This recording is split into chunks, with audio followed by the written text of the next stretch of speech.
The big Switch 2 rumors are going around as usual. What else is new? Fortnite announcements this week, and Valve's secret game ain't so secret anymore. Let's get to the game news. Welcome, everybody. Let's kick things off. Fortnite's newest season, Absolute Doom, is here. Chapter 5, Season 4 starts this Friday at the time of this recording. August 16th. I am very much looking forward to this. As you guys, if you've been here for the live streams, we play quite a bit of Fortnite on this channel because it's fun. And I feel like Fortnite is at its best when it's doing like the Marvel collabs and the like superhero things. And so another Marvel season is awesome, and I'm super excited for this. This battle pass, just from the trailers, looks pretty great so far. Probably a lot of things going to be rotating in and out of the shop throughout this season that people will want to get a hold of. But we also got the D23 announcement, which we'll go to next. D23 is the Disney like fan conference, and Fortnite had like a segment that they did live in the game, which is on replay all this week. It's like got a map. It's interesting. The high level stuff. Fortnite and Disney villains skins are coming. I feel like this is gonna be like a Halloween event.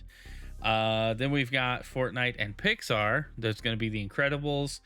I mean, I feel like Toy Story is gonna show up eventually. Buzz Lightyear will get a gun. That makes sense.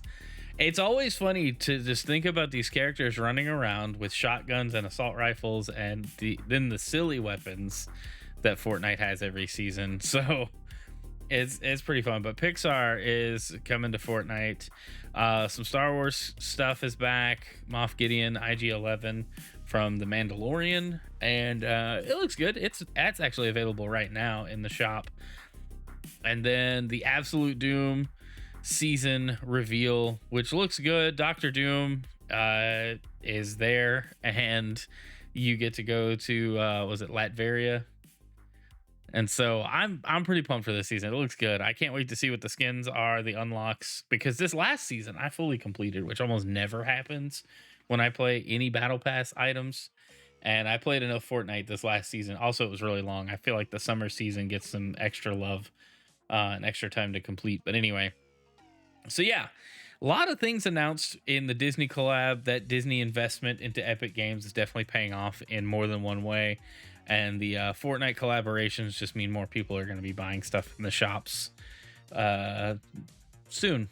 So set your creator codes to Chrono with the zeros O's replaced with zeros, if I can only speak. But anyway, Fortnite also announced changes to item exclusivity in future Fortnite battle passes. This was interesting. Direct from their blog, items in future battle passes might be offered for purchase in the shop after 18 or more months from the battle pass's expiration. A battle pass item may include a different number of its alt styles each time it comes to the shop. So basically, it gives people a second chance, a little more than a year after a battle pass concludes, to get a skin you may have missed. Maybe you didn't level up your pass enough, or maybe you just didn't play that season. So, the battle pass isn't really changing. They're just talking about the exclusivity. It's not retroactive. So older stuff like those excellent Marvel seasons they had back in the day are forever exclusive to the past, and you will always have that fear of missed out, that FOMO, because you didn't play Fortnite when it wasn't very good. And now that it has zero build, it is a really fun game, and everyone should enjoy it. Anyway, sorry, that got a little personal. Moving on. Back on track here. When a battle pass item comes to the shop, will its alt styles be included? It says the number of alt styles may vary each time it comes to the shop. So that means, hey, it might not have some of like the extra stuff, but it's going to cost you real money translated to V-Bucks instead of just buying the pass. So that's like the biggest thing. I thought that was cool that they were doing that. It makes a ton of sense. It's a good change. Good change. This is like the next best thing to expiring a battle pass. The only thing I'm concerned with is some of those licensed skins they do each season. I think the chances of them returning are pretty slim unless they negotiate that like resell license at some point. That's why I really hope that like the old Marvel stuff can come back through the shop that was exclusive to like season passes and stuff, because people would still want to get those skins. People would still want to buy that stuff, and it just, they're like, no, we're not bringing it back, you know. It's just really lame. But yeah, that's that'll cover the Fortnite news. Uh Big story here from Windows Central. Tango Gameworks, which we talked about, which was closed and stuff because of layoffs and all the bad things that have happened. Tango Gameworks being closed, developers of Hi-Fi Rush, they were shut down. PUBG's Crafton Inc. has bought it and rehired the staff. So this is pretty epic. A few months ago, Microsoft announced plans to close Xbox Studio Tango Gameworks, its only Japanese-based team, as part of a round of cost-cutting measures. Tango Gameworks is known for titles like Ghostwire Tokyo and The Evil Within, as well as a recent breakout hit, Hi-Fi Rush. Crafton Inc. publishes mega franchise Battle Royale, PlayerUnknown's Battlegrounds, PUBG, and has been expanding to other regions and exploring new game franchises as of late. Crafton Inc. announced today that it has acquired Tango Gameworks as well as the Hi-Fi Rush IP, saving the team from closure. Crafton Inc. says it intends to support Tango in the further development of the Hi-Fi Rush IP. So this is pretty amazing because in their statement, which we'll get to, it's basically all support. They've acquired the IP of a great game that people loved. They saved a studio so people's jobs are intact. I really hope this turns out for the best for that studio and that those guys can continue making good games. I think Microsoft letting this go is one of the best blunders they've ever done. And I say best, like not in a good way, but it is a big blunder for them because they talk about wanting to be in the Japanese market and then close their only Japanese studio. What is that about? Like, come on, guys, get out of here. But it's good for the team. Their statement: Crafton Inc. today welcomed the talented people of Tango Gameworks to their team, making an exciting moment in the company's global expansion and its first significant investment in the Japanese video game market.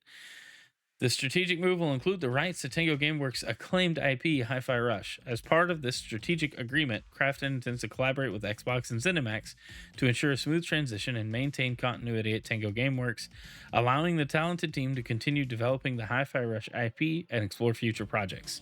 Crafton intends to support Tango Gameworks' team to continue its commitment to innovation and delivering fresh and exciting experiences for fans. So this is great. It also means that you know, if you are just a fan of what Tango Gameworks has worked on, not just their games, but maybe like the personalities and stuff, you know, that's going to kind of stick around. I don't know how Crafton Inc. handles, you know, the PUBG staff and all of that. They're just a publisher, so I don't know their involvement in the developing side of things, but hopefully this means that good games can come out of this. And I'm just excited that there's like a hope coming out of all these layoffs and stuff. This is like good news, right? But all good news has bad news behind it. Well, at least today it does. Meta shuts down Quest developer Ready at Dawn. Across its 21-year lifetime, Ready at Dawn developed the Echo series for the Meta Quest, along with Daxter, various God of War spinoffs, and The Order 1886. This is coming from GameDeveloper.com. This was last week. I just missed it entirely. But Ready at Dawn is no more. And that's crazy to me because what the heck, Meta? Like, these guys have a pretty decent pedigree under them. Yeah, it's a lot of spin-off games, but the Echo games, they had the multiplayer game that got shut down last year where you would, I don't know, you were throwing frisbees and it was like Ultimate Frisbee and Zero G. It was a lot of fun. I played it. It was one of the better VR experiences gameplay wise that I had. The social aspect was a lot of children yelling profanities because proximity chat was on by default, and I turned it off because I got tired of getting screamed at. And the Gen Alpha slang was new then, but it was very active. And anyway, it was a fun time outside of the social aspects. But yeah, rip Ready at Dawn. I mean, they've made some games. I've played a few of their games. The PSP spinoffs for Jack and Daxter, it was just called Daxter. I played that. It was fun. And then their God of War spinoffs were pretty good on PSP. Like those were good games. So I don't get it. I never understand. I really never understand. But it sucks. Meta is just like every other big company. They're gonna shut things down because hey, Zuck needs a new yacht, and this studio is the budget of the yacht. So too bad. I don't know that for sure. That's just me being bleak and sad about things. Anyway, let's move on to the next thing. Let's talk about the Switch 2. That's much more interesting news. Developers told Switch 2 not coming until April 2025 at the earliest. I find this interesting. We knew that the announcement was coming by the end of the fiscal year, which is March 2025 at the latest, which this article covers. But basically, there's a lot of speculation because last time Nintendo launched, well, when Nintendo launched the Switch, we got teased in October 2016. And then in like January 2017, we got the all-out media blitz. Here's everything. Here's a bunch of game trailers. Here's the hardware. Get hyped. New Splatoon. It was when Splatoon 2 was in development. That was like a big title for the Switch launch. Here's ARMS. Here's, all this stuff you should be excited about. And so if we're getting anything, October seems likely for an announcement, but we're definitely not getting the hardware this year. Everybody's excited for the announcement, and then I feel like we're gonna get the announcement for the announcement and people are gonna lose their minds. We may get a direct that focuses on the holiday season. I don't think it'll tease the Switch 2. The Switch 2 will probably get its own like teaser trailer thing, and it's gonna be like, ooh, what does all this mean? And then January, February timeframe, we'll see a whole lot more. I don't know though. Nintendo's gonna do what they want, and they could just drop all this information in a blog post and say, "Oh well," I mean, come on. They've done like Twitter exclusive announcements before, so would they do that this time? It's not out of the realm of possibility, but it is a little unlikely given how much hype is behind this whole console and what everybody wants. But yeah, so the Switch, I mean, it'll be 8 years old next year, or now it's 8 years old next year. It'll be pushing 9 years that we've been playing on. My Switch has been going strong. I know a lot of people have had their own problems with their Switches, but mine seems to be working just fine. So with that all said, we're not getting anything new with the hardware until next April at the earliest, which I think would make sense. A spring release, it'll be just like the Switch 1. Hype it up, beginning of 25, launch it, spring 25, push that holiday season with Mario Kart 8 Deluxe. That game's not going anywhere, is it? Anyway, let's talk about Valve. Insider Gaming published an article today. Deadlock hasn't been announced, but it has more than 18,000 players. So Valve has been working on a hero shooter that's set to rival Overwatch 2. It hasn't been officially announced. That hasn't stopped almost 20,000 players from enjoying the game. Per the latest data from SteamDB, 18,254 concurrent players were recorded on Deadlock as recently as yesterday, and over time the number of people finding their way into the game is growing. Since May 24, the Deadlock player count has been rising, hitting more than 1,000 players as of May 30th. At the start of August, that number started climbing rapidly, hitting 10,000 concurrent players on August 9th and falling just short of 20,000 yesterday. But it's not real. Interesting. The plot thickens. Several weeks ago, Deadlock suffered from a series of high-profile leaks that revealed gameplay segments, the lineup of heroes, and details regarding the core gameplay loop. Despite that, more than 18,000 concurrent players being logged in and actively playing the game, Valve has yet to formally announce the title. It has been claimed that Deadlock is in the midst of an intense testing period that has adopted a unique operating model.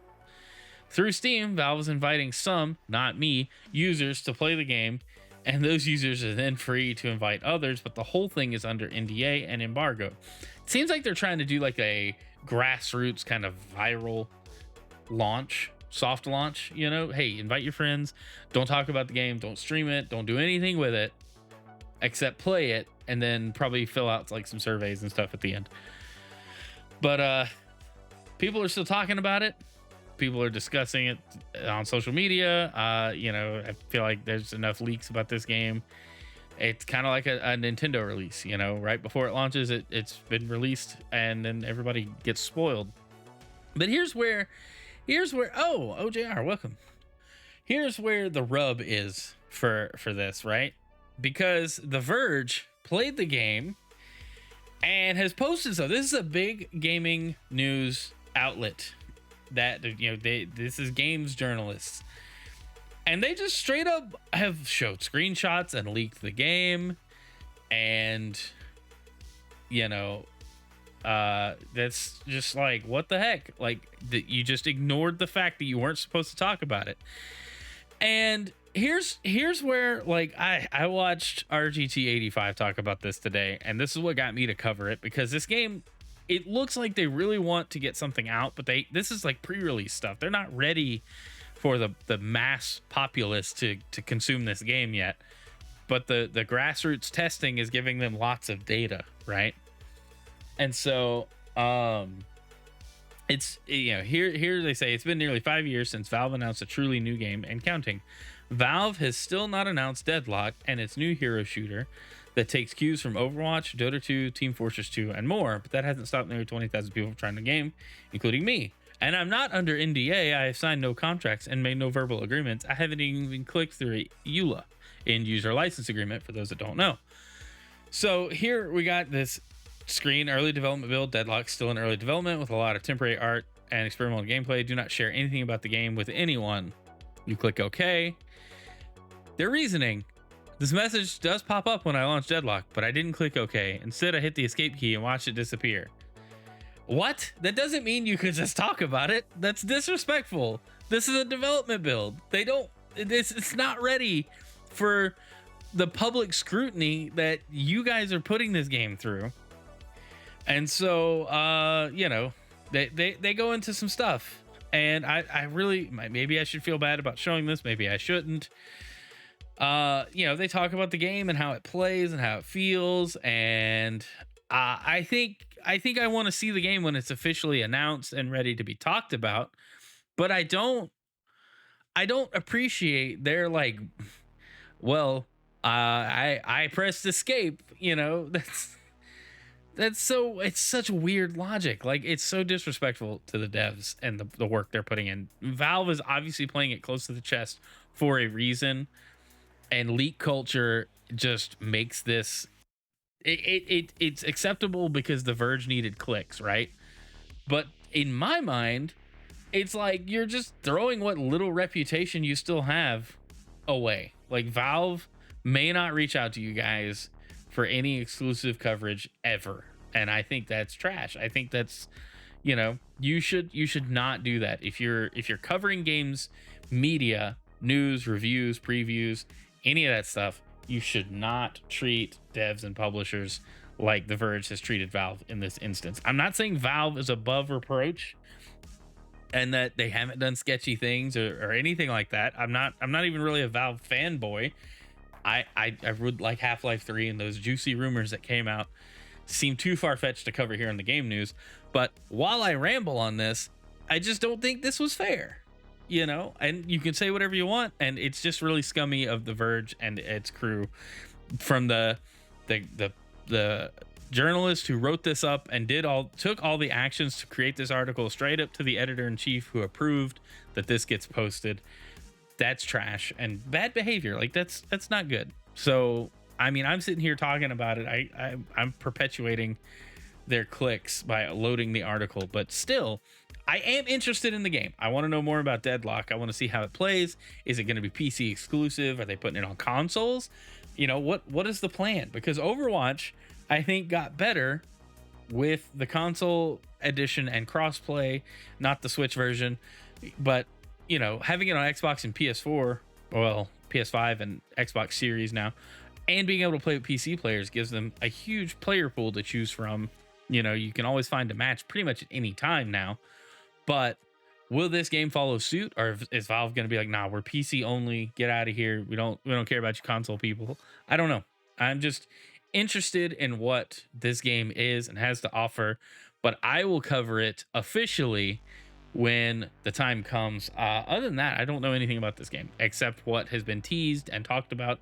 If I get an invite, I will gladly play it, and I won't talk about it.